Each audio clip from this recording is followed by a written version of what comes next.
नमस्कार, war of state देख रहे हैं और मैं हूं आपके साथ दिव्या सिंह। पहलगाम हमले के बाद मोदी सरकार दहशतगर्दों और पाकिस्तान के खिलाफ सख्त एक्शन ले रही है। सुरक्षा बलों की तरफ से गुनहगारों और उनके साथियों के घर मिट्टी में मिलाए जा रहे हैं। अब तक 10 घरों को जमींदोज किया जा चुका है। जम्मू कश्मीर के अलग अलग इलाकों से एनकाउंटर की भी खबर सामने आ रही है। सुरक्षा बलों की तरफ से सर्च ऑपरेशन जारी है। वहीं दूसरे राज्यों में भी ताबड़तोड़ छापेमारी जारी है। हमले को लेकर सोशल मीडिया पर विवादित टिप्पणी करने पर 7 राज्यों से 28 लोगों को गिरफ्तार किया गया है। इन सब के बीच पीएम मोदी ने एक बार फिर से पाकिस्तान और दहशतगर्दों के देश में छिपे आकाओं को कड़ी चेतावनी दी है। पीएम मोदी ने कहा है कि पीड़ित परिवारों को न्याय जरूर मिलेगा। साथ ही कहा कि जिस तरीके से जम्मू कश्मीर में शांति लौट रही थी, विकास तेजी के साथ हो रहा था, देश के दुश्मनों को ये रास नहीं आया और कश्मीर के तबाह करने के लिए ये पूरी साजिश रची गई। इस हमले के दोषियों और साजिश रचने वालों को कड़ी सजा दी जाएगी। हमले के बाद पाकिस्तान के साथ साथ देश में छिपे गद्दारों पर भी पीएम मोदी का गुस्सा फूट पड़ा है। आज इसी पर चर्चा के लिए मेरे साथ स्टूडियो मौजूद है कैपिटल टीवी के editor in chief doctor Manish Kumar और executive editor Rajiv sir. Sir, आप दोनों का स्वागत है। धन्यवाद। सर, जिस तरीके से जम्मू कश्मीर में ताबड़तोड़ एक्शन देखने को मिल रहे हैं, जो देश में छुपे दहशतगर्द हैं, वो कब तक बच पाएंगे? देखिए, बचना ही नहीं चाहिए। प्रधानमंत्री मोदी नरमदिल व्यक्ति हैं। इनको लगा 370 हटाने के बाद, जो पाकिस्तान से जो पैसे आ रहे हैं उसको रोकने के बाद, जो एक पूरा ढांचा तंत्र तैयार था आतंकवाद का, उसको डिमोलिश करने के बाद आप विकास करेंगे, इंफ्रास्ट्रक्चर देंगे, वहाँ पे नौकरियाँ मिलेगी, वहाँ पे घर देंगे, आप पानी देंगे, हॉस्पिटल देंगे, सड़कें बनाएंगे, तो लोगों का दिमाग बदलेगा। लेकिन कुछ लोग जिनकी पूछे टेढ़ी की टेढ़ी होती है, वो सुधरने का तो नाम लेते नहीं है, तो उनके साथ कड़ाई तो करनी पड़ेगी। प्रधानमंत्री मोदी ने अपने पहले वक्तव्य में कहा था कि मिट्टी में मिला देंगे। किसको? जो किया और जो उसके पीछे खड़े लोग हैं, जो साजिश करता है। तो अभी तमाम आतंकवादियों को तो ढूंढा जा ही रहा है। 180 की लिस्ट तैयार है। प्लस यह भी सोचना होगा कि उनके समर्थक कौन है, उनको कौन वहां सपोर्ट बेस तैयार करता है। ये ओवरग्राउंड वर्कर्स जो कहलाते हैं अलग अलग आतंकवादी संगठनों के, वो जो स्लीपर सेल्स हैं और जो सोशल मीडिया पे उनको पनाह देते हैं। ये सिर्फ कश्मीर में नहीं है, वो देश भर में है। इनको चुन चुन के बाकायदा खत्म करने का टाइम आ गया है। खत्म करने का टाइम आ गया है। ये नासूर जब तक रहेंगे, ये इसी तरीके से हिंदू समाज को चोट पहुंचाते रहेंगे। अभी पहलगाम में करेंगे, उससे पहले इन लोगों ने बंगाल में किया। कोई फर्क नहीं है, कोई फर्क नहीं है। जिनको मारा गया मूर्ति बनाते थे, मूर्ति पूजा जो है वो बिल्कुल कुफ्र है, इसलिए मारा गया। यहां आप पैंट खोल खोल करके लोगों को चिन्हित करके मार रहे हो। ये तो जानवर लोग हैं, इनके साथ उसी तरीके का व्यवहार होना चाहिए जैसा प्रधानमंत्री कर रहे हैं। सर, जम्मू कश्मीर में तो एक्शन हो ही रहा है, दूसरे राज्यों से भी ताबड़तोड़ गिरफ्तारियां हो रही है। क्या मैसेज देने की कोशिश हो रही है? कौन से वो लोग हैं जिन्हें गिरफ्तार किया जा रहा है? देखिए, मैसेज देने की एक ही कोशिश है और वो मैसेज यही है कि पाकिस्तान के दलालों को यहां जरूरत नहीं है। जितने भी पाकिस्तान के दलाल हैं हिंदुस्तान के अंदर अलग अलग राज्यों में छिपे हुए हैं, उन सबको पकड़ो। जैसे असम में 16 लोगों की गिरफ्तारी हुई है इतने दिनों के अंदर, 16 लोगों की, और उसमें केवल मुसलमान नहीं है। ऐसा नहीं कि सिर्फ मौलाना गैंग ही पाकिस्तान का सपोर्ट करता है।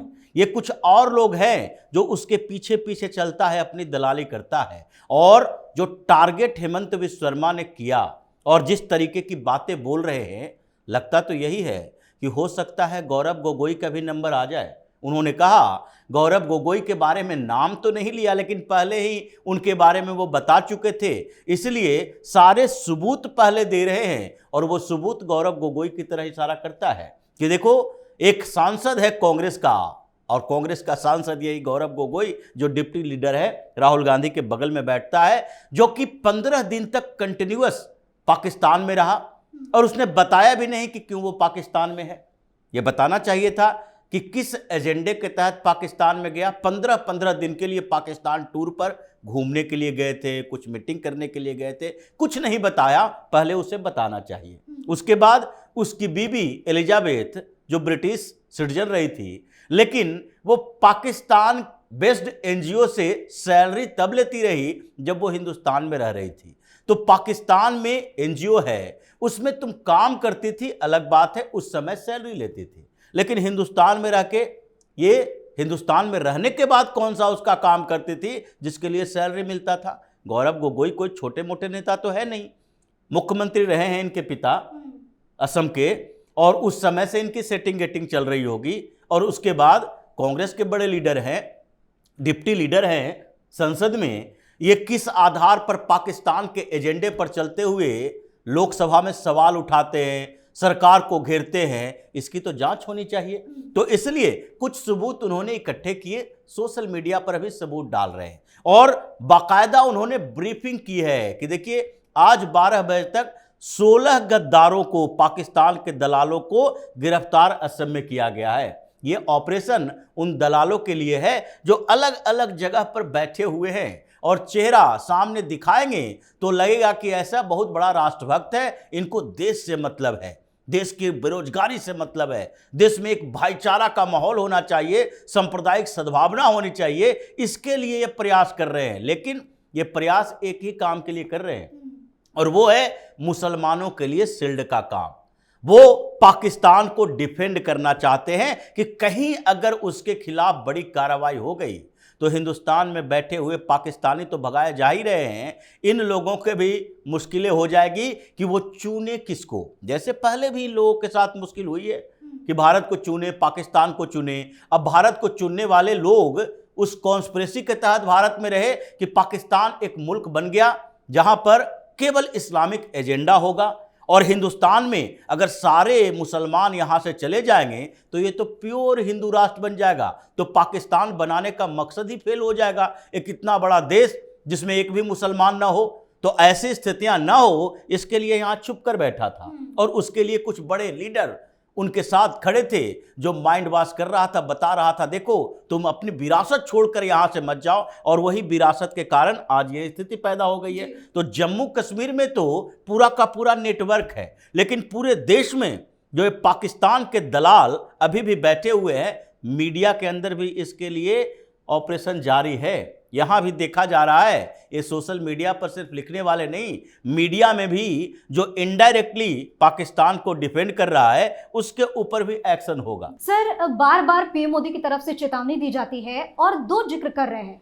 देश के गद्दारों की और बाहरी दुश्मनों की। तो ये बाहरी दुश्मन कौन है? देखिए, राजीव ने बहुत ही सीरियस मामला उठाया है और ये मामला इसलिए भी सीरियस है कि जिस समय गोगोई की पत्नी पैसे ले रही थी उस समय ये लोग चीफ मिनिस्टर के आवास में रह रहे थे कि देश के एक चीफ मिनिस्टर के घर में वो व्यक्ति रह रही है जो पाकिस्तान से पेमेंट उठा रही है। इसलिए ये मामला और भी सीरियस हो जा रहा है। मीडिया में तो गद्दार हैं ही बैठे हुए, हर जगह आप एक ढूंढोगे 10 मिलेगा। देखिए, लोग बोलते नहीं हैं, लेकिन ये एक नारा बहुत जगह सुनने को मिलता है कि हंस के लिया है पाकिस्तान, छीन के लेंगे हिंदुस्तान। आप समझिए इस चीज को कि किस तरीके से माहौल जो है वो बन रहा है। खबर आई जयपुर में, कुछ लोग पाकिस्तान मुर्दाबाद कर रहे थे और एक मुस्लिम भीड़ आकर के वो मार पीट, वहां अलग बवाल मच गया। पाकिस्तान मुर्दाबाद हिंदुस्तान में नहीं कर सकते आप, तो यह भी तो समझिए कि क्या नारा लगता है कि हमारा तुम्हारा रिश्ता क्या, ला इलाहा इल्लल्लाह। यही तो कर रहे हैं ये लोग। ये हिंदुस्तान में जो बैठे गद्दार हैं, आजादी हमें चाहिए आजादी, ये कहां है कन्हैया कुमार? वहां बैठा हुआ है। क्या भाषण दे रहा है? कांग्रेस पार्टी के लोग, ये खालिद वालिद इन लोगों को अंदर क्यों डाला हुआ है? इतना अन्याय हो रहा है, अन्याय हो रहा है। वह भारत तेरे टुकड़े होंगे इंशाअल्लाह, इंशाअल्लाह। तो टुकड़े कौन करवाएगा इंशाअल्लाह करने के बाद? ये तो दूसरा पाकिस्तान बनाने के, और ये राहुल गांधी पहुंच जाता है तो ये तेजस्वी यादव के लोग पहुंच जाते हैं, समाजवादी पार्टी के लोग ये तमाम मुस्लिम वोट पाने वाली पार्टियां, ये सब के सब वहां पहुंच जाते हैं। पत्रकारों की बात करें, एक फाई नेटवर्क पकड़ाया था। फाई नेटवर्क अमेरिका में आईएसआई का वो ऑपरेटिव था, उसको जेल की सजा हुई कि ये आईएसआई का आदमी है, पाकिस्तानी टेररिस्ट है, और एनजीओ के नाम पे पैसे लाता था और कश्मीर का प्रोपेगेंडा करता था। और वहां अमेरिका के अंदर, भाई राहुल गांधी पिछले से पिछले बार जो गए तो इनका जो पब्लिक मीटिंग था वो कौन करवा रहा था? टिकटें कहां से मिल रही थी? ये पाकिस्तानी इन्वॉल्व थे उसमें, मस्जिद इन्वॉल्व था उसमें, अलग अलग ये मुस्लिम कम्युनिटी के द्वारा ही वो पूरा का पूरा। ये कौन हो रहा है? क्या हो रहा है देश के अंदर? ये जानते हुए कि फाई नेटवर्क का जब खुलासा हुआ तो जेएनयू के प्रोफेसर थे, बड़े बड़े पत्रकार, सोशल एक्टिविस्ट, ये अमेरिका जाते थे आईएसआई के कार्यक्रम में, और इनको आने जाने का टिकट, रहने का टिकट, मार्केटिंग करने का टिकट, इनको जो भी आप इमेजिन कर सकते हैं, ऐशो आराम, पूरा ऐश करके आते थे, गुलछर्रे उड़ा करके आते थे, और वहां पे सेमिनार करने के लिए। ये सारी चीजें वो खुली किताब है। यूपीए की सरकार थी उस समय, सब लोगों को छोड़ दिया गया, और उसमें आप देखिए इस देश को कैसे चलाया गया। एक बड़ा पत्रकार जो फाई नेटवर्क के कांड में पकड़ा गया, उसको सरकार ने कश्मीर के साथ, ये हुर्रियत वालों के साथ बातचीत करने में इंटरलोकेटर बना दिया गया। आप समझिए देश कहां था, देश कहां था? जो लोग आतंकवाद कराते थे, बॉम्ब चलाते थे, सिक्योरिटी पर्सनल्स की हत्या करते थे, उनको पीएमओ में बुला करके इज्जत दिया जाता था। अभी जेल में सड़ रहा है, अभी सब लोग जेल में सड़ रहे हैं। तो it is high time, Hindustan में जो विपक्ष है, वो विपक्ष वो सिर्फ और सिर्फ मुस्लिम वोट चाहता है। अभी तक किसी भी लीडर ने ये नहीं कहा कि हिंदुओं को चुन चुन के मारा गया। सारे ये हम लोगों को मिठाई बांट रहे हैं कि भाई आतंकवाद का कोई धर्म नहीं होता, ये मामला हिंदू मुसलमान का नहीं है, हिंदू मुसलमान का नहीं है। यही इन्हीं लोगों के किसी फैमिली मेंबर को जो है उस जगह पे होना चाहिए था। तमाशा हो रहा है देश के अंदर में। ये लोग इस तरह की बातें करेंगे तो हिंदुस्तान के विपक्ष का तो आप ये समझिए, और एक पूरा फोकस इनका एक ही चीज के ऊपर है, एन केन प्रकार कोई एक्शन ना हो। पाकिस्तान को बचाने के लिए किसी भी हद तक ये लोग जाएंगे, ये साफ साफ अब नजर आ रहा है। जी सर, आज पीएम मोदी का एक बयान सामने आया जिसमें जहां उन्होंने ये कहा कि जम्मू कश्मीर में विकास तेजी से हो रहा है, पर्यटकों की संख्या लगातार बढ़ रही थी, लेकिन ये देश के दुश्मनों को रास नहीं आया। कौन है वो देश के अंदर छुपे हुए दुश्मन? देखिए, देश के अंदर छुपे हुए दुश्मन अलग अलग वेशभूषा में है। जम्मू कश्मीर के अंदर देखिए पूरा पॉलिटिकल सिस्टम इन लोगों का, जो दो परिवार है, दो परिवार की पार्टियां वहां पर शासन करती रही लंबे समय से, और कुछ इनके इर्द गिर्द घूमते रहे। अभी कुछ नई नई पार्टियां, नए नए नेता भी उभरे। अब राशिद इंजीनियर जैसा व्यक्ति जो कि टेरर फंडिंग में जेल के अंदर है, और उसे सब वोट देकर जिता रहा है, सांसद बना रहा है, तो उस क्षेत्र के लोगों के ऊपर कैसे भरोसा किया जाए? क्या उसे कहा जा सकता है कि ये लोकतांत्रिक व्यवस्था में तुमने जिसे चुनकर भेजा है वो आतंकवाद को पैसा देने वाला, टेरर फंडिंग में शामिल व्यक्ति है, वो खुद ही आतंकवादी है? तो ऐसे व्यक्ति को जिता रहे हो तो वहां के उन सारे वोटर से ये सवाल तो करना चाहिए, तुम किसके साथ हो? ये जो महबूबा मुफ्ती बोलती रहती है, ये उमर अब्दुल्ला बोलते रहते हैं, बार बार ये लोग एक ही रट लगाते रहते हैं, जम्मू कश्मीर में डेमोक्रेसी चाहिए। ये कैसी डेमोक्रेसी है? किसके लिए डेमोक्रेसी होनी चाहिए? उन लोगों के लिए जो कि दिमाग में बिठा कर रखा हुआ है कि जो देश के खिलाफ, हिंदुस्तान के खिलाफ संघर्ष करेगा, लड़ेगा, जो मुजाहिदीन कहलाएगा, हम उसी को सपोर्ट करेंगे, उसी को विधायक बनाएंगे, सांसद बनाएंगे। तो जो पीएम मोदी ने कहा कि जिस तरीके से 2019 के बाद बदलाव हुए थे जम्मू कश्मीर में, सबसे ज़्यादा तकलीफ किन लोगों को हुई? उन्हीं लोगों को जो 2019 से पहले जम्मू कश्मीर के आतंकवाद को आधार बनाकर उसकी राजनीति करते थे और लंबे समय तक शासन में रहा।